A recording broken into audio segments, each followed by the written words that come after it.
Alright, I want to make this video shorter than my other reviews, cause 1. Beyond Citadel is a simple game, and 2.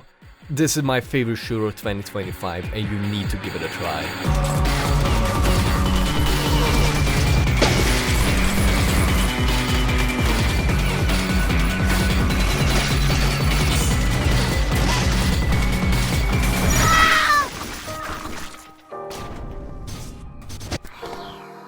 Beyond Citadel is an indie FPS, playable Destiny Dynamics video, and guarantees someone's most uncomfortable sexual awakening. It was made by a single Japanese developer, which is a rare nationality for this genre.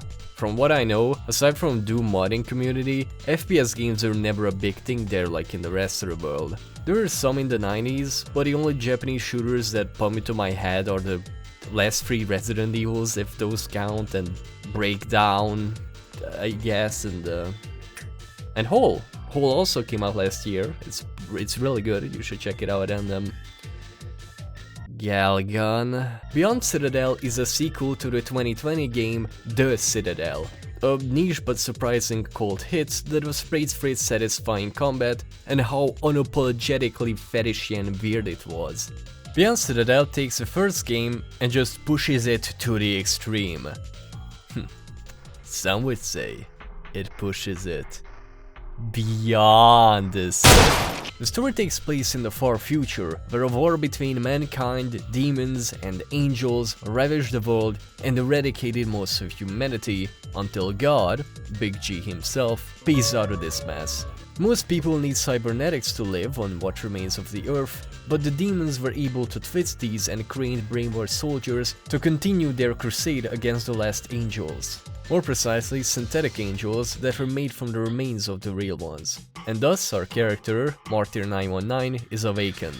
Martyr is a regular unaugmented lady who can be cloned indefinitely and has pledged servitude to the Church of the Synthetic Angels. Her current mission is to kill the 7 demon trumpeteers who are closing in on Citadel, the last city of living humans. Sounds straightforward. Kill the demons, save the angels, and end this war.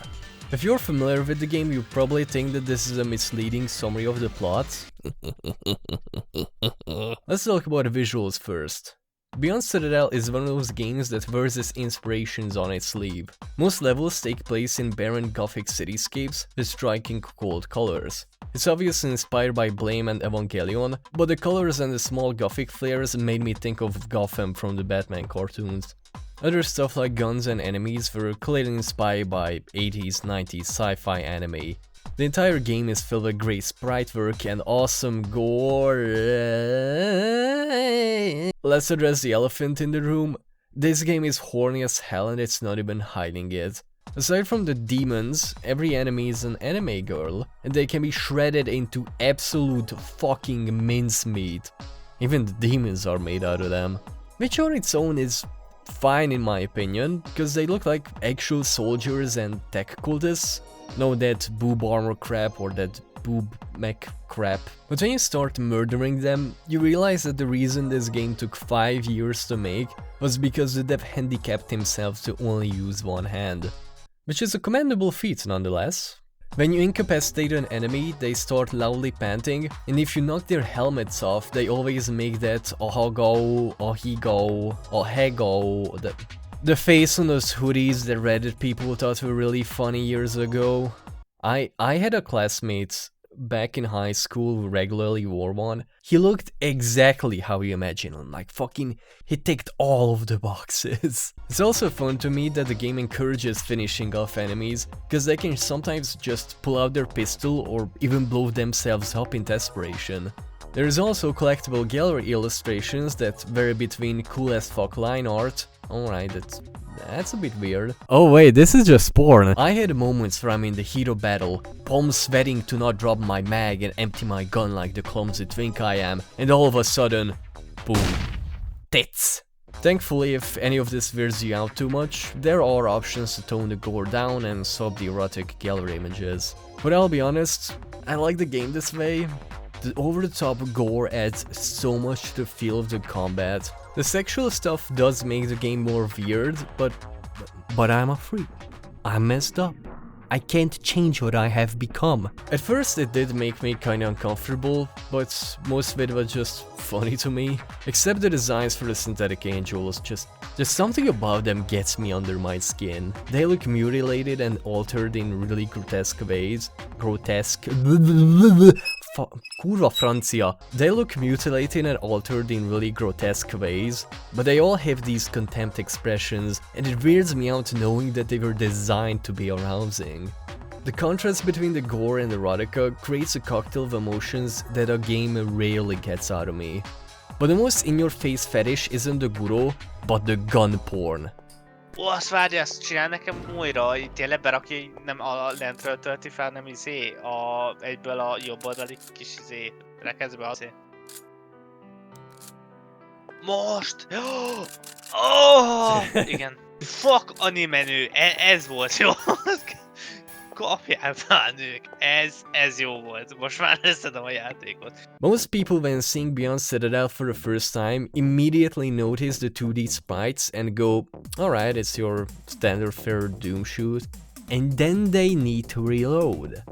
As much as the first game was inspired by Marathon, Beyond Citadel is clearly taking notes from Hideous Destructor, a well-known mod among Doomers that takes the fast action of classic Doom and makes it a methodical, tactical shooter. Like, instead of picking up a health pack to heal, you first have to take off your armor and check for injuries, then use a stitching device, then use a stim to dull the pain, but be careful not to overdose yourself with it.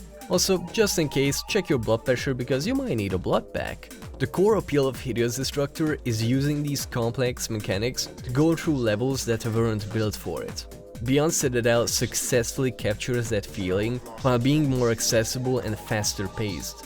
Guns need to be manually reloaded by multiple different button presses. You can lean and can switch firing modes. Mags can be Mags can be kept or quickly discarded, and you have to manually pump and cock single action weapons. Not to mention that some guns will take more steps to reload than others. On top of all this, there are 3 different armor types with varying armor and movement speed that you can also discard as they run out. All of this finally leads me to gush about how fucking great the gameplay feels.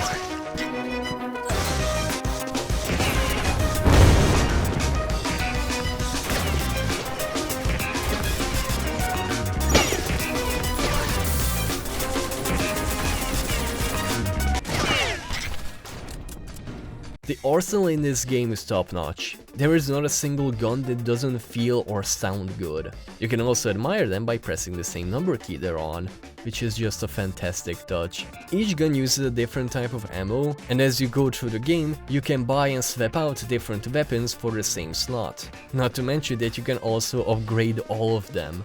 The game even makes finding the same gun exciting, because the ones in the level are usually in pristine condition. Yep. Weapon degradation is a thing, and I like it, okay? It makes you not overuse the gun you like, and adds another stress factor to deal with. The more you use a gun, the more likely it is to jam, until it gets worse and they completely break. However, some enemies and secrets drop parts that you can use for repairs, or you can just buy the same gun again. Each gun also has an alt fire, and I can't name a single one that wasn't powerful or useful. The moment that sold me on this game was when I finally learned how to use the pump shotgun and I shot my first slug round that just bisected an enemy. Szkettivágta! Az volt a slug. Szkettivágta! Even things like statue bombs and mines, stuff I almost never use in a shooter, became an important part of my life because of how quick they are. My favorite weapon in the game and in recent memory has to be the repeater. It and the pistol are similar in that they are almost one-to-one exported from another classic shooter.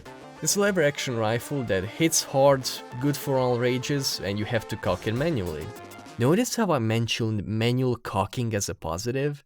Just bind it to a more comfortable place and you just start fucking.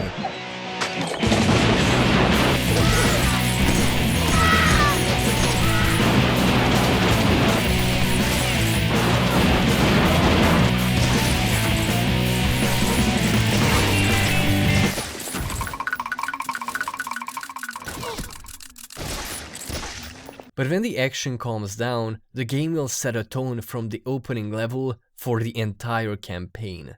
In the first quarter of the game, as the maps start to open up and the fog starts to creep in, it hits you in the face how lonely this world is. Traversing these empty cityscapes would get boring if the game didn't give you a bunch of cool movement options that are great for battles and for picking your battles. The amount of freedom the game gives you on how to approach combat is honestly refreshing for an indie shooter.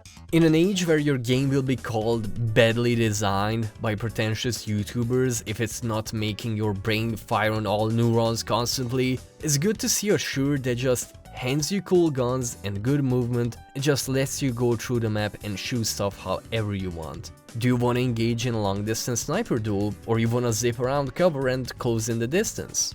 You can use all your tools to take out a group of enemies with minimum risk, or you can be like my friend Gary, who in his playthrough bought the Magnum very early and his gameplay consisted of walking into a room full of enemies and just blasting them away like an 80s action movie. I had moments where I felt that I was skipping parts of the level just by comboing my abilities right. Not to mention that the game rewards you for snooping around with gallery images, passive upgrade points and some easter eggs that are so niche they feel like inside jokes from a friend group I am not a part of.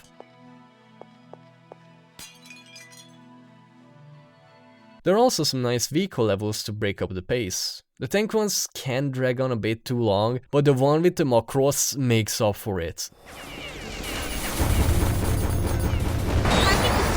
Still, the game has some flaws, mostly regarding how it sounds.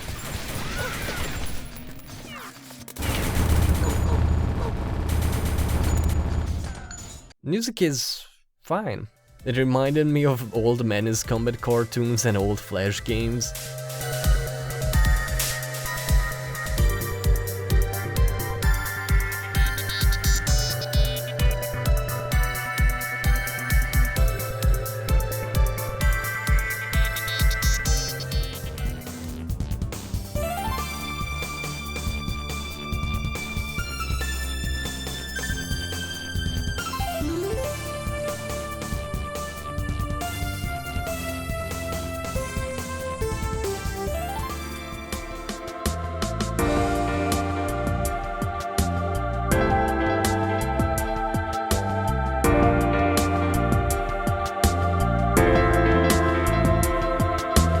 It's also much more somber and low-key than the hectic gameplay. This creates a weird juxtaposition that feels more closer to real 90s FPSs than most throwback shooters nowadays, which is just really funny to me. As much as I praised Beyond Citadel for having a strong lonely atmosphere, this is a very noisy game. Most enemies sound fine in isolation, but when there are a bunch of them together, it just bombards you with noise.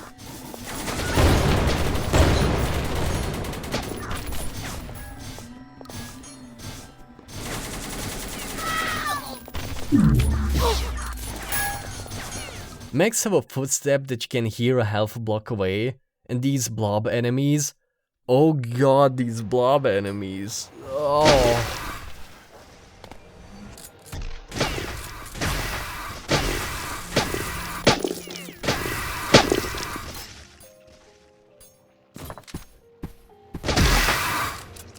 It's actually an ordinary sight to hear the audio just clip itself so hard that the game just gets silent for multiple seconds.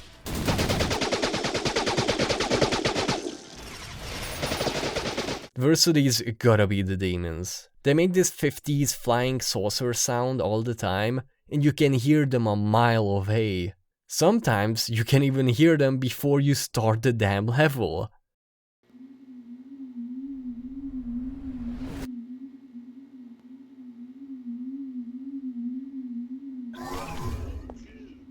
There were maps where I had to listen to this sound overlapping with itself for minutes, and it made me feel like I was engaging in psychological warfare.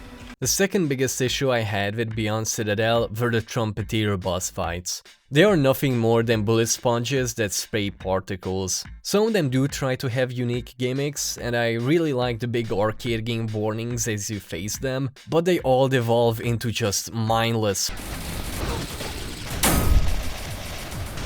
The rest of my negative criticisms were just small nitpicks. The levels are deliberately empty and don't have much decoration, but I would have loved it if there were more props. During one level, there was a tank ambush inside the building, and as it fired, it blew up a bunch of display screens. There might have been more moments like this, but this was the only one that I registered, pointed at the screen, my mouth agape, and went, "Ooh!" It looked so cool that I got Sulaco flashes, which gave me fear flashes. And in my objective factual opinion, every shooter needs to be more like fear. Look, there is already a spin kick that you can activate by jumping. We are slowly getting there.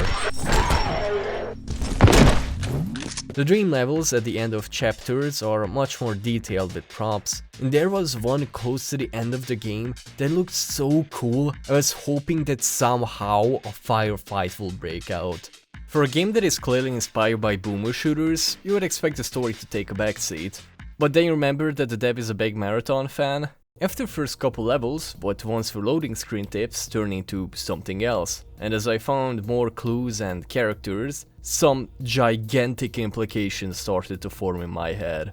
The lore is mostly told through dialogue and other clues that if you want to, you can just completely ignore. You can also go and admit that your favorite flavor of chips is salt and vinegar. It will be just as boring in my eyes. I'll have to lay down my biases and say that I'm not a big anime fan. I know that is like the sacrilege of my generation, but the story of this game really hooked me. Religious aspects aren't just there to sound cool, but they play into the larger overarching ideas the Citadel games tackle. On my search for discussions of the lore, I found an amazing fan-made document compiling everything about the story. It's a brisk read with only 180 pages and has everything in it, from an enemy codex to cross-references with the Book of Revelations. For a game that looks like Waifu Doom, it tells a really high concept story. People often compare it to Nier, but with too close for comfort sibling relationships being a critical plotline, I think Drakengard heads would get a lot more into this. I think Dokura Mori, the creator of Citadel, achieved the same thing as Yoko Taro has done multiple times, but on a micro scale. Both are eccentric author game designers, both have made Gunnar games that are then elevated beyond Gunnar games thanks to their great stories and gameplay, and both of them are undeniably Gunnars. And as about what I think of my fans, I love my female fans, my girl fans are great, but the guys I really couldn't care less about, so yeah, that's what that is. If you like the story in something like Nier or Drakengard, but told in snippets similar to Marathon, you will probably enjoy uncovering what Beyond Citadel is about. So, for the sake of my sanity, and to not make the editing take a week longer, I'm not gonna explain the plot. It's best experience going in blind, and even if you don't want to delve deep into it, there are still some pretty effective story moments. Today these awesome weapons have movement, combined with reloading that makes you pay attention to every button press, mix them with awesome gore and weird erotic imagery, a sprinkle in a fucked up story about sin and religion that is told through scattered snippets, and you made yourself a nice cocktail. Also, you get one of the coolest games I have played in recent years. Beyond Citadel has zero constraints, but unlike most ego projects, the end product is an actually good game. It's a mix of different mechanics and ideas from many different shooters and mods that ends up being cohesive and satisfying as hell to play.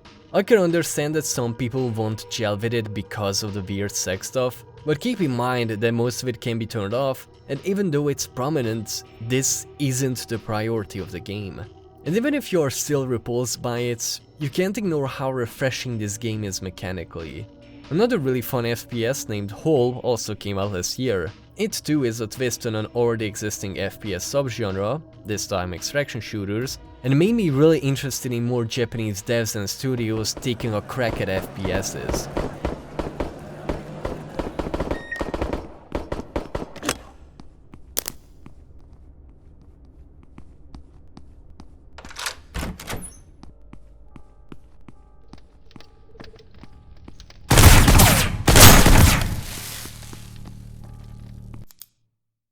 10 years ago, everybody wanted to be Call of Duty.